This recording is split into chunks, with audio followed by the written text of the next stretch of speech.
Hey everyone, welcome back to another episode of Living Electric. Today we are finally answering the question that one of our listeners asked us months ago that we, didn't get to since we took a small hiatus. Right. Um, Talking about budget electric vehicles. Yeah. There's common misconception that electric vehicles are expensive, and yes, that is true for some models. But there are still a good handful of vehicles that a lot of people could get into in terms of entry level vehicles. For sure. Yeah, this question was from Zach, and he asked it, or they asked it on the most recent episode before our hiatus. So sorry we didn't get to it till now. This was about a month ago that they asked the question, and yeah, this is a great way to just reach us for things you want us to talk about. I think budget EVs is certainly a question I get a lot from people because I think the main focus has been the past few years on all of these new vehicles coming out, right? Like for the first time in 10 years, we've had this just plethora of new EVs coming out. We say it all the time, we just can't keep up with like covering all of them. There's so many coming out now, which is great for the new market, but this also means that the used market is really growing. So there's a lot of really compelling cars out there on the used market that make EVs way more affordable. And I think we'll get to Brandon's recent vehicle lease, but there's also a lot of good options just on the new market, just because these EVs have been out a lot longer and prices have come down. They've kind of reached that economy of scale where you can afford some really compelling EVs with good range, decent charging, and it's not really going to completely break the bank like it has in the past. So Definitely. Well, I'm trying to think of how we should structure this. I was thinking in terms of like pricing. Maybe we should structure like talking about like under $30,000 and then under 40, kind of like in those sure, different tiers. yeah, I'm good with that. What are Okay. your under Okay. 30 EVs? Yeah. Well, I'm thinking we start with used ones just to throw a quick curveball, just sure. because of the federal tax credit. Yeah. So, for those who are not familiar, the Inflation Reduction Act, that was a tongue twister. The Inflation Reduction Act went into effect. This year has been a blur. Was that the spring? I feel like it was beginning of this year. Like it's been a while now. Yeah. Yeah, it feels like it's 2024 in my mind, to be honest. But Yeah. anyway, so with the IRA, there was a tax credit introduced for used electric vehicles. The only thing is that it's not any used electric vehicles. It's priced cap at $25,000 and under. And it's a $4,000 tax credit, which is great. So, a lot of those vehicles that fall in that line would be something like a good example for like a Chevy Bolt EV that had a brand new battery pack that might have a longer, warranty. Decent range, decent Right. charging speeds, fantastic option. You can get into used Leafs. There might be some used Tesla Model 3s that are under $25,000 Definitely. now. Plug-in hybrids you might be able to find under that price point, but Right. it's a really great tax incentive for people who are looking to go electric that don't necessarily want to spend close to 30 or over $30,000. Right. It's a good way to get into those. For sure. So just wanted to talk about that. Honestly, in my personal opinion, I think a great used electric vehicle is a used Bolt. I mean, especially with the brand new battery pack, like you get a Right. brand new warranty, you can't beat it. Yeah. Yeah, the Uh, Bolts are a good option. I think there's a lot of used Teslas, to your point, that are under Oh, that yeah. 25,000 range. They're getting up there, I think, in mileage. Like they might not have as much. I don't want to say battery left, but their battery warranty is probably getting towards the end of its life because I know it's usually a mileage cap around 100,000. So some of those that are under that 25K range are probably getting close to that. I'm going to shout out a couple of the people or companies we've either had on the podcast or talked about on the podcast before. I think a good resource just for any of these vehicles we're going to talk about, especially used vehicles, is Recurrent Auto. I know we've brought them up on the show before. They're now integrated with, I think, Cars.com, where you can pull a battery report for old EVs that are being sold, which is really cool. I was just browsing on there the other day, and they have a little link that says like "Get Battery Report," and it brings you right to Recurrent. So it'll show awesome. you, hey, here's the battery health on this vehicle. Here's our rating. So you can get kind of almost a Carfax, but for the EV portions of the car, and see what's good about it, what's bad about it. But I think in general, a lot of these EVs are going to hold up a lot longer than a lot of these gas vehicles. They may have less range, they may not charge as fast, but they're still going to be a reliable car, like just being Yes. an EV, right? So, and then the other option you have for used vehicles, if they are getting close to that warranty expiring, I know XCare will do extended warranties for Teslas, right? So they're another one. We had, oh gosh, I'm blanking on his name that we had on the show. Do you remember? Oh, Brent. Brent, that's right. Yeah, Brent I was going to Seavey. say, I see his name all the time on LinkedIn and stuff. I feel like I should remember that. But Yeah, that was an old episode. That was like almost 2 years ago. right. So we've had him on the podcast before just to talk about extended warranties. That's certainly something I'm looking into as my battery warranties getting through its life. And that is another way to just extend kind of the life of the EV, just kind of have that peace of mind with that extended warranty. So lots of options out there for used vehicles. To your point, I think the Bolt's a good option. A used Model 3 is a good option. If you don't want to go full EV either, I know you had a Volt years ago, right, with a V. Even if you just want to kind of try electric vehicles or get into something that's very like affordable, I think there's a lot of options, even under 20K for Volts, right? 15, 20K maybe for a used Volt. If you just want to give kind of the EV side of things a try. So that's my my kind of thoughts, I guess, on the used market so far. Yeah, well, I'll say when it came to the Volt, the market has definitely changed, because when I bought my Volt back in 2016, I got a fully loaded one for about $12,000, and it had less than 20,000 miles on it. You can't find a deal like that anymore, sadly. No. But I mean, those were the days for cheap EVs. Right. Yeah. Back when they didn't hold their value. I mean, thankfully they do hold their value better now. Right. Yeah. So missed that car. That was a great choice. So yeah, I highly recommend another Volt, with a V, if you're looking for a used plug-in hybrid. Yeah. And then there are some, I know we've said in the past, there are some used Nissan Leafs out there. Those tend to be the cheapest EVs that you can buy, like used, like that, at least that I've noticed. When I go to cars.com and sort by used EVs cheapest, it's almost always like a bunch of Nissan Leafs on there. I think there's also some old Model S's that are on there as well. Like if you want a 2012, 2013 Model S that's getting close to 10 years old now, there are some options like that out there. I think the risk you run with those sometimes is just the reliability. Like that's always kind of the hard part with some of these first-gen EVs is you run into that reliability issue. So I think sometimes it's safer to get something that's only a few years old versus 10 years old, in my opinion. Yeah. I feel like even though that is only 10 years old, it's still almost like a classic vehicle in the sense of like just how far, especially Tesla. I mean, like, that's when they were really starting to mass produce vehicles. And, you like you mentioned, you run into the reliability. It might not be the motor, it might not be the battery, but, suspension issues and who knows what else could go wrong with that car. Right. So if you, and I don't even know, I mean, you would have to look into details if extended warranties would even cover, a Tesla that old. But, I still, it's a dream of mine to have a signature red Tesla Model S from like 2012, 2013. But that I would just have to have faith knowing that car will break down at some point. That's one you keep in the garage and only use for like leisure driving. It's not a commuter, like long distance road trip car. Yeah, exactly. Yeah, we'll have a cover on it sitting in the garage.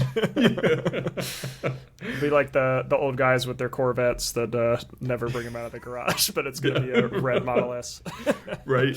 I'll get my pair of white New Balance ready. Yes. Not to call anybody out.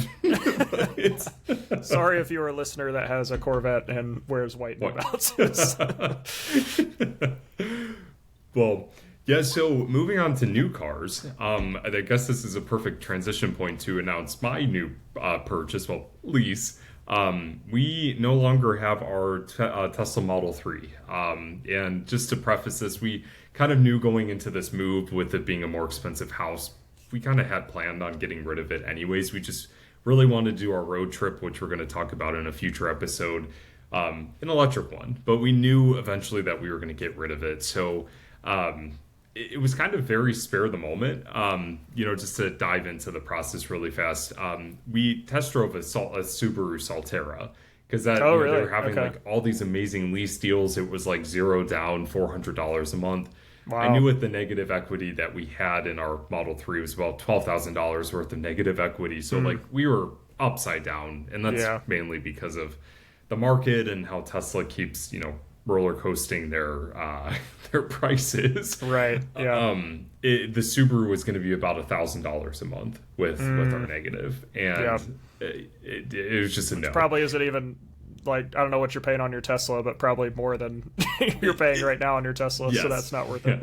No, it definitely was not. And the thing with, circling back to the Inflation Reduction Act, before, and I'm not sure if this is actually part of the act, but before a lot of manufacturers actually took the federal tax credit and rolled it within lease payments Right. to offer a cheaper lease. Well, from what we're discovering, they're not doing that anymore. So I'm not sure if that's like, something that deals with that. I haven't found any details, but Tesla doesn't do that anymore. Subaru doesn't qualify for it, at least not right now. But Right. from what we're seeing, a lot of manufacturers who qualify if you finance the vehicle, they're not rolling it into a lease.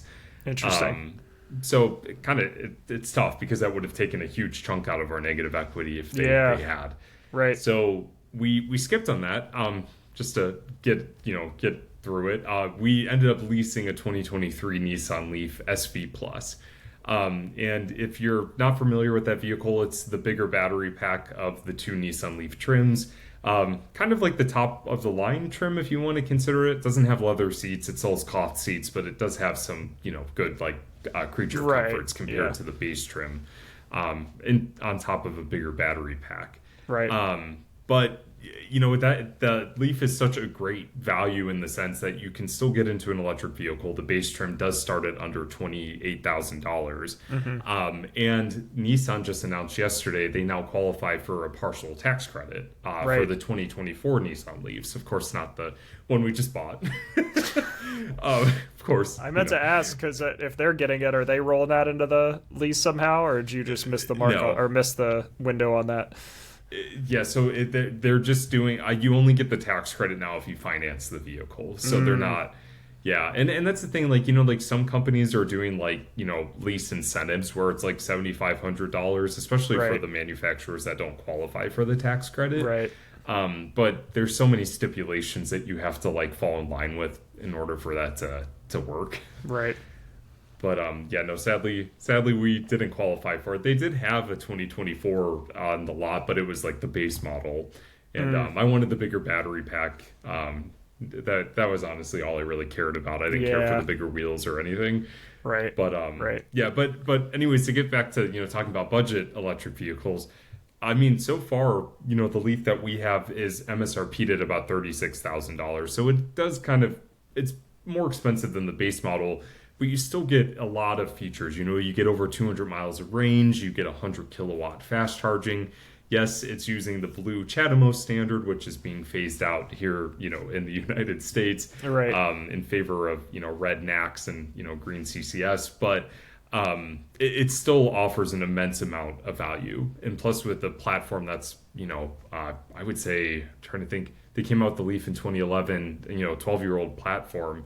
Nissan has really proven that the technology is reliable, at least from what they've developed. And I mean, it's a very good budget entry-level electric vehicle. Yeah, for sure. Yeah, sorry, that was rambling. No, that's what a podcast's for, right?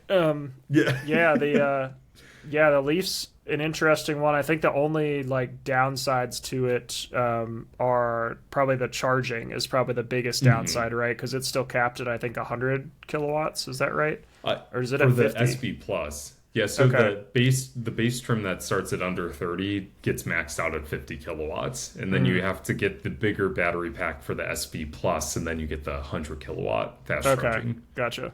So Yeah. I imagine you won't be fast charging this too much, though, and I would think. Yeah. Right. Yeah. I mean, right now it's our long range EV because Tyler still has his Mini that gets only that's true, 114 miles. Yeah. So we'll see. I mean, we really wanted something just to get us up to Cleveland, Right. without concern. Right. But and we don't have a home charger yet, so we've been relying on Oh, is that Charge right? I Point thought fast you got that chargers. added when you did all the Nope. electrical work. Oh, wow. No, Okay. I literally said tonight to Tyler, I'm like, we just spent 20 grand in electrical upgrades. Like maybe we should have put that on the list. Yeah. That's funny. That happens. Wow. Okay. Yeah. So the Leaf is in the garage now, or at least in the driveway. Yeah. Is what kind of brought you to the Leaf besides price? Were there other EVs in that same price range that you saw, or I think you mentioned this was kind of a spur of the moment thing. Maybe it just made sense that day. Like, what else went into the decision making there? Yeah, so we were looking at other EVs that were on the market, but a lot of them didn't have really good lease deals. I mean, the market right now for car buying is garbage, to be honest, with like the high interest rates and everything. It's just not a good time to be buying or leasing a vehicle. Yeah. So, we looked at the Aria, the Nissan Aria, which I loved. I mean, it was the base model and had so many features. Right. But that was going to be a $1,200 a month payment with our negative equity. And it's like, no, can't do that. And even a Chevy Bolt was leasing at about, I think it was a little bit over $500 from what Tyler was saying. Jeez. So Tyler was doing some research on other EVs too, because I really preferred actually getting into a Bolt or like a Bolt EUV. Yeah. Because we're used to the platform and it has green CCS fast charging capability versus blue CHAdeMO, and I just. The lease deals were just not good. A lot of the residual, values of vehicle impacts that. And it was very more like, well, there's, the Leaf, let's just see what we can do in it. And it just like all worked out financially for us. So it's, I'm glad that we're doing it just to get out of the negative. Yeah. And, yeah. Are you doing a 2-year or 3-year? 3-year lease. 3-year lease? Yeah, okay. Gotcha. 10,000 miles, 3 years. So it's a very basic lease. Yeah. But, yeah, I'm not going to say my payment just because of how much negative rolled into it. And when you throw that into it, it's kind of like getting another loan. So, yeah. Yeah. But I know that, like if you don't have a negative, like equity in a vehicle you're rolling into it, or if like you have a vehicle that's already paid off, you can get into a lot of these EVs, like entry-level EVs for really good lease deals. Right. So just keep an eye out for that. Yeah, for sure. Yeah. Yeah, I think in general, I'd like to get your thoughts as well too, because you've obviously bought and sold a lot of cars, but at least what I've seen is it's generally Are you better. shaming No, I'm just. That's why I'm asking. I want to get your opinion on it. I think it's generally better, like to like save as much as you can before you buy your first car, or like before you make a big vehicle purchase, right? The last thing you want to do is, if you are looking to get into an EV, looking to buy your first like kind of nicer, expensive car, don't stress yourself, like, or don't stress and don't stretch yourself like financially, right? Like, have the money saved up, like make sure you're able to afford the payment, like all of these things. Make sure you can afford it for the entire length of the loan or the lease or whatever you're planning to do. Like, there's a lot more that goes into car ownership than just the monthly payment. And even with EVs, right? Like, you've got insurance, you've got like all of these other extra costs that go into it. So that's my, at least non-financial advisor financial advice is like, try to like just have as much saved as possible, because that really helps you just get ahead if you are making a big vehicle purchase like this. Oh yeah, definitely. Yeah, it's funny, when we started this podcast, I was just all about car culture and, cars represent like, who you are as a person. And I still stand by that. Yeah. But I remember you were the one that told me this, like buying a vehicle is not a good financial decision because, it's awful. Yeah. So like, I feel like through the process of, these like 50 plus, well, I think we're closing in on 80 episodes actually of Living Electric. This is episode 91. Oh, we had 80 a while ago, I think. Wow. Okay. Let me double check though, because that's count, but yeah, we're at 91. We already passed 80 wow, like 10 episodes ago. We're getting close to 100. We might have to do a giveaway when we get to 100. Maybe. But starting this podcast, that was my mindset, and then like through these 90 plus episodes, I have officially realized that a car is not a good financial decision. Awful. Yeah. Yeah. Anybody that's I think we talked about in a previous episode when like the car values were going wild like a couple of years ago, where people are trading in cars and making money. Like that's a complete anomaly. Like a car loses value like 99% of the time. I don't care what car it is. Like even like expensive like Lamborghinis or Bugattis, like some of these like crazy cars, like generally not a good financial decision. They're not an investment. They're not like you're basically paying for your transportation. Like that is it's a cost at the end of the day. It's not an investment. So that's again, yeah, I'm glad you realized that or came to that realization. But yeah, it's a hard thing to, especially being people like us that like cars, like being in nice cars, having EVs, that sort of thing. It's very easy to get swept into that where you're like, oh, I need this vehicle or I need an EV. Like it's certainly not the case. There's many other ways to get into electric transportation without dropping $50K on a new car. So yeah, absolutely.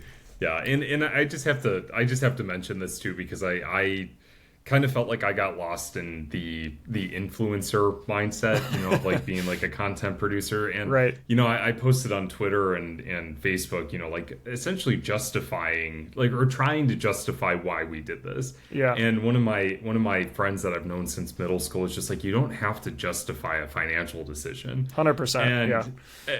And like as I started thinking about this, I think a lot of people get stuck in the material mindset that like this represents them. And for sure. I just have to, put this out there because if someone's listening who might be in the same position that I was with that mindset, you don't have to have, a super expensive car payment to try to present yourself in a certain way. Like you make the right choice for you. Yeah. You know, social media is all a facade. Yeah. 100%. Yeah. Yeah. Yeah. So that made me feel good because. Okay. Oh, keep going. You're good. Oh, I was just going to say that that comment made me feel good because I did feel a little, like I kind of felt like I had to justify it, especially going from like a Tesla into a Leaf. But like after thinking about it after like a day or two, I'm like, I didn't have to do that at all. Right. Like, like the Leaf is still a great vehicle and it's still electric. It's not like I went to, like a diesel truck or something like that. Right. Yeah. So not completely flipping. No, definitely not. Yeah. I think to your point, I think it's very easy to get caught up in that just in the social media age of needing a nice car or an expensive car. And I think it's important to note too, especially a lot of the influencers and EV people you may be seeing online, a lot of times it's part of their job to own an EV and like not necessarily sell the experience, but like talk about their experience with the vehicle, with many different types of vehicles. Like a lot of people are getting press cars as well. Like that's a whole side of it you probably don't realize as well. Like there's a reason people that are doing well on social media like have all these access to all these vehicles. It's like because it's their job. So like if it's not your job to like own a nice car and talk about it online, like you don't need a nice car necessarily. Yeah. So as long as it's safe, it's reliable, like all of the kind of getting back, we talked about it in the last episode, but like getting back to the roots of like what makes an EV good. It's not this like status symbol. It's the convenience of home charging. It's the reduce just operating costs of the vehicle. It's the simplicity of ownership. It's all these things that like make an EV good. It's not necessarily these flashy things that they've kind of become. Yeah. And I mean, you can make them flashy if that's what you want, out of being like an individual, but yeah, I think you got to put a flame on the side of your Leaf. Now that you said that. I want to put like the 90 soda cups, where it's like the blue swirl and stuff like that. There's actually someone down the street from us that has that on their old Kia Sportage. That's awesome. So I might need to. That would be pretty cool. I think I'm gonna have to do that. Yeah. And then I'll put that on one side and flames on the other. Perfect. That's and fun. Eyelashes. We'll add some eyelashes to it. I do have to say, I know I think I talked about it on an episode a while ago, how I like made fun of people dressing up their cars and like putting things on their cars. And I just decorated my car for Halloween, so I can you can make fun of me now for putting teeth on my car. No, I love the Halloween decorations you put. That was like my favorite thing about our Model 3 last year. Yeah. Is the vampire teeth and everything. Yep. I might have put them upside down, but don't worry about that. It was a creative choice. That's right. That's right. That's right. Yeah, it was a creative choice. But yeah, just to give Test Bros a quick shout out, if you guys are looking for a cool Halloween kit for your Tesla, and you could probably put it on other EVs, Test Bros sure. has a very cool vinyl kit for Halloween. For sure. So, yeah, they've got yeah, we'll drop a link in the show notes for that. The it came with vampire teeth, and it also came with like a pumpkin, like jack-o'-lantern face as well. So you've got some options there of what you want to put on your car. Yes. But yeah, I think it turned out pretty cool. It's a fun, fun thing to do for for your vehicle. Oh yeah. That's a great thing. If you can buy a budget vehicle, you save money to deck it out. Get all these accessories for it. Yeah. EV math. I'm just trying to lead back into the budget conversation. Right. Just right. Yeah, we've derailed a little bit.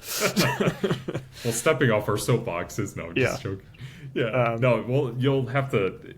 Yeah, you guys will have to check out Alex's Twitter page to see some photos of his Model 3 because it turned out really cool. Yeah. I'll share some of our non-existent Model 3 from last year. Perfect. But yeah, back into the budget conversation, I think getting up there in kind of the 30 to 40 range, I think there's a lot of good options in that range now. You've got my first recommendation is usually a Model 3 just because it's kind of a proven reliable vehicle now. Like both of us have had great experiences with ownership with that vehicle. And the Model 3 standard range, I think, starts at just under 40 right now. So that's a pretty good deal. Trying to think of some others in that range. Do you have any off the top of your head? Yeah. So at the lower part of that range, you have like the Bolt EV as well as the Bolt EUV. And just to clarify, the base trims of those actually start at under $30,000. Nice. Okay. And those qualify for the full $7,500 tax credit. So if you get a base one, essentially you could get a vehicle close to 20 grand, depending on your financial situation. Yeah. But even like fully loaded Bolt and Bolt EUVs are still well within that $30,000 to $40,000 range. Yeah. So which those are great options. Just bear in mind, they do have slower charging speeds, but you still get some pretty good features. Right. And then the Volkswagen ID4, the base trim, which I think is just the Volkswagen ID4 standard, starts at under 40, and since it's built in Chattanooga, Tennessee, it qualifies for the tax credit as well. Yeah. So, and same with the Tesla too. The Model 3 will qualify for that as well too. Yeah. So lots of really solid options within that $30,000 to $40,000 range. For sure. Yeah, and we've brought up the tax credit a few times, and just to explain that as well, because I think that should factor into your decision, especially if you make a certain amount of money and you're expecting and you can count on that return coming back. So the way it works this year, and we may have explained this before, but I figured it's relevant for this show as well.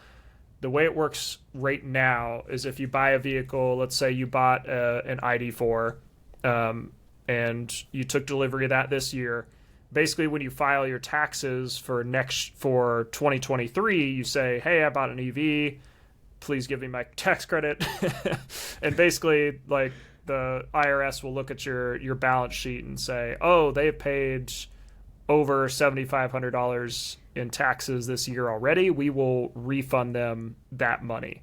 So it's a tax credit. It's not just a tax refund, if that makes sense. So it's basically, it's kind of all equals out the same, but basically if you owe more than $7,500 with your taxes, then you are eligible to get that money back. So generally, I think I did the math on this recently, if you make a little bit over $70,000 a year, you generally are already paying that much in taxes. So you're probably eligible for that if you buy a qualifying vehicle and are hitting those income, that lower income limit to be spending that much on taxes every year. So that is changing, I believe. I don't know if you've looked into this that much next year.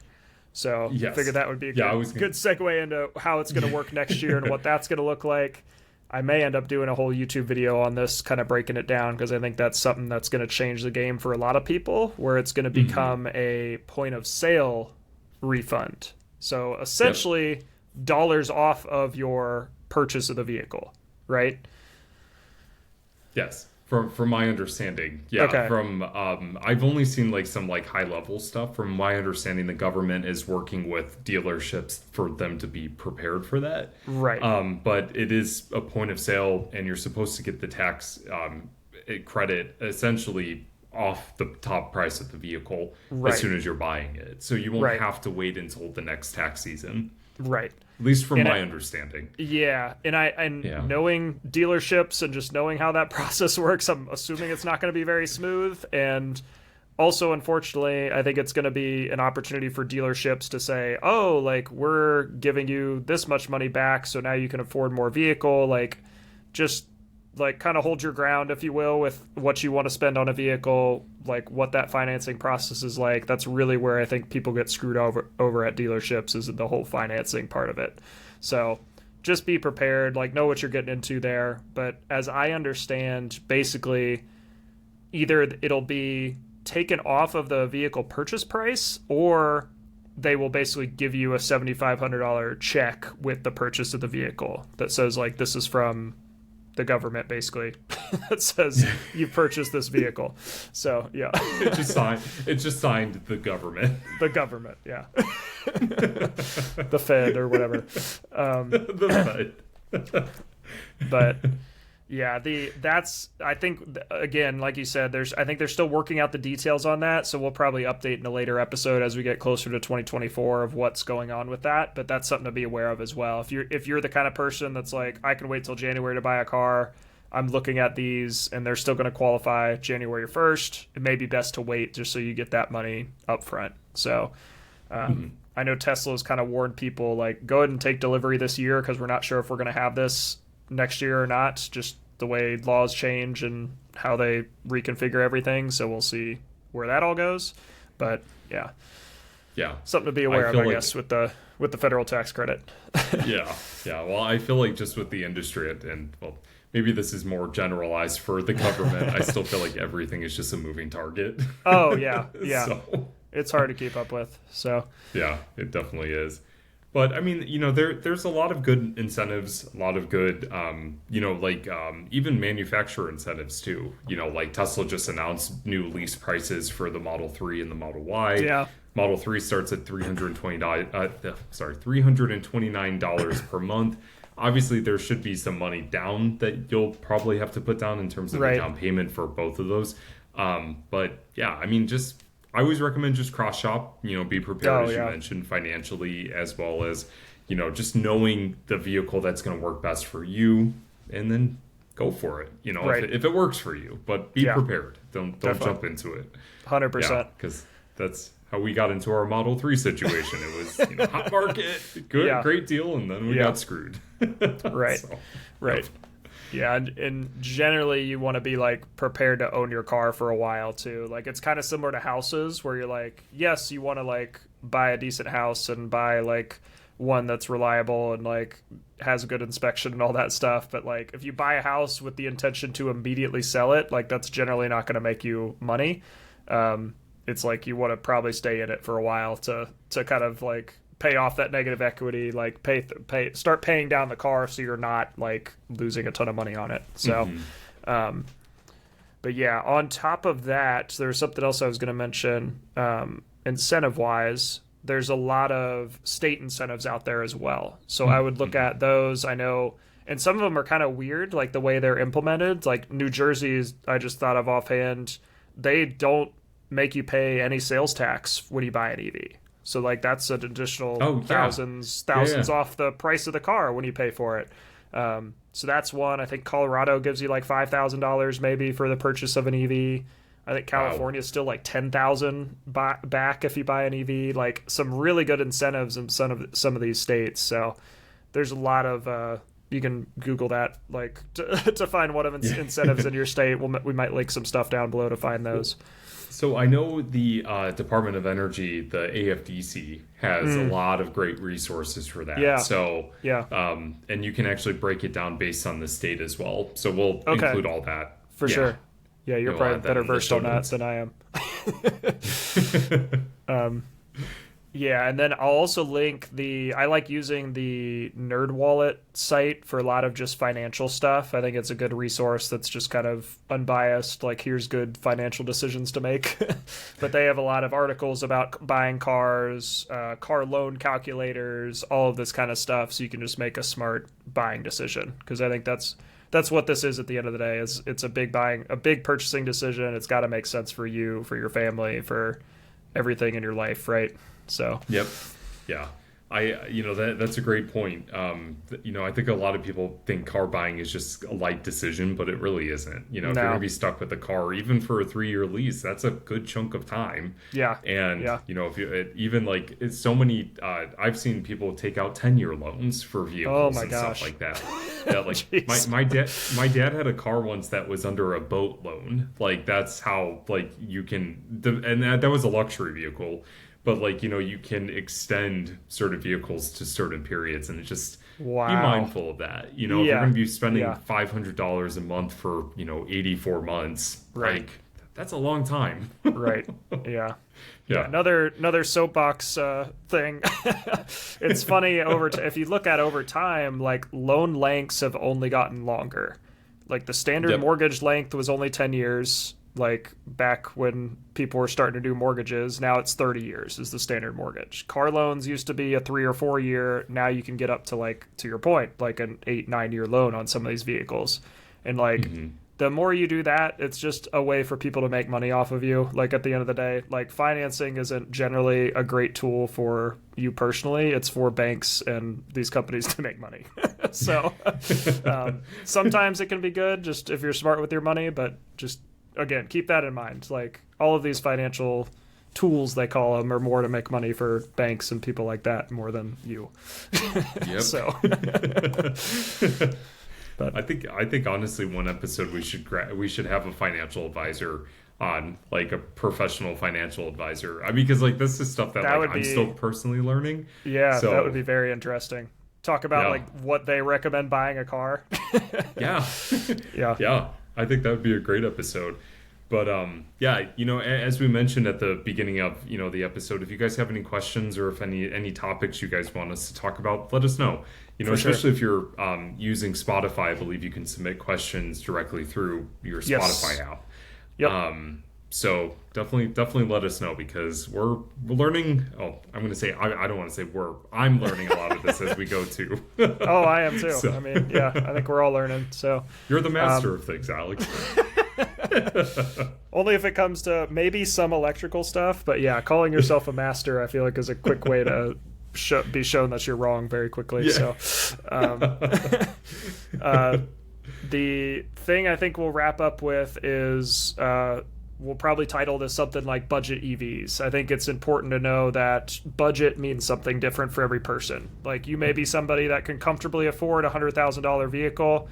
Your budget vehicle may be a $60,000 car. Or you're maybe looking to buy your first car out of college, or looking to buy your first nice vehicle, and $20,000 is more of a budget vehicle for you. So just keep that in mind. Like we talked about earlier, this is budget is different for everybody. Everybody's in different financial states. That's really what has an impact on this more than anything. We can recommend vehicles. We can say there's some in this price range, but it's got to make sense for you at the end of the day. Yep. Living Budget. That's our new podcast. That's right. So I'll have to think of a better name. Budget Electric. But I do want to just say one last thing to do a little bit of a teaser. Last episode when we caught up on where we're at in life, we bought a new house, and we still have to do our episode on all the electrical upgrades that we had to do to it. So I mentioned $20,000 earlier in the episode, but we'll talk about that in the next one. Episode 92. Yes. Yeah, I know that we're sending money for your was it the acceleration boost? Is that what we're starting to GoFundMe for? Okay. That's right. Okay. That's right. We'll have to start a separate GoFundMe for Brandon's electrical upgrades. That's right. That's right. Yep. We just need more people to listen to the podcast. That's really what we need. We don't need a GoFundMe. Exactly. Share this with a friend so Brandon can afford an EV charger in his garage. Yeah, and send it, share it on Facebook and Twitter so Alex can get his acceleration boost. Right. Perfect. Yes, perfect. All right. We'll catch you guys in the next one. Yep. Talk to you all in the next one.